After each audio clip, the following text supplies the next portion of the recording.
35 साल से हमारे बाबूजी उस पर खेती कर रहे हैं सर। हमारे दखल कब्जा में है वो जमीन।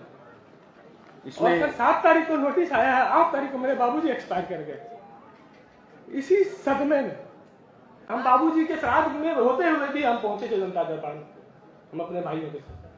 ये कि बेवजह के निर्दोष आदमी के काम रोक करके के पिताजी का सदमे से मौत हो गया, कौन जिम्मेदार होगा? आज हम ही निर्दोष को किसी कर्मचारी को सस्पेंड कर दें, किसी पदाधिकारी पर कार्रवाई कर दें तो ईश्वर भी हमको माफ करेगा। थानेदार साहब है भी इधर में, तो बता दीजिए क्या है विषय है।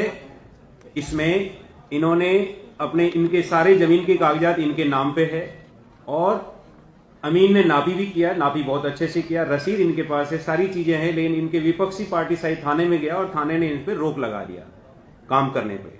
ये थानेदार साहिब थे बीएसपी मैडम से, तो वो भी आ जाए बता दे इधर है तो वो किस आधार पे रोकें उनसे। हाँ आप बताओ अपनी बात बताओ, माइक ये माइक ले लो। हेलो सर, इसमें क्या है, हम 29 खाता और मेरा खेसरा 338 है। मेरे बाबूजी और मेरे माताजी के नाम से ये जमीन है, उस पर हम निर्माण कार्य कर रहे थे। 30 तारीख को 15 दिन से निर्माण कार्य चल रहा था। अचानक 30 नवंबर को थाना अध्यक्ष 112 नंबर का गाड़ी भेज के काम रुकवा दिए।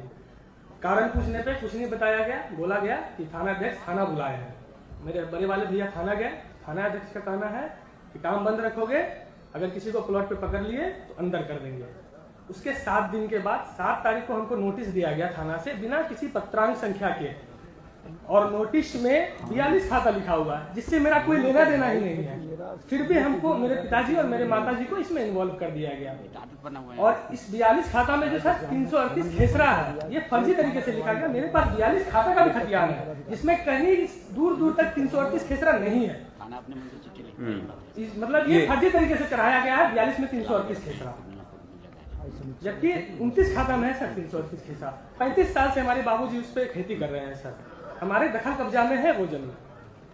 और सर 7 तारीख को नोटिस आया है, 8 तारीख को मेरे बाबूजी एक्सपायर कर गए। इसी सदमे में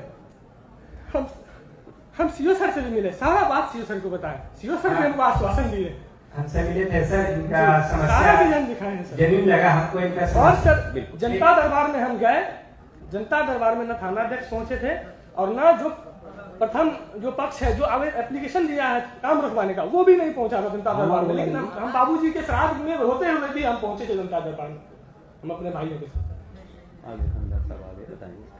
हम सर अंचल अमीन से नापी करा करके हम सब काम करा रहे हैं। उसको बैठने दो, 35 साल से कुर्सी आगे खींच लेना, मेरे अंदर में उसको आगे कर दो। हाँ बैठ जाओ, उसको भी आगे कर लो, आगे कर लो। निर्विवाद जमीन है सर।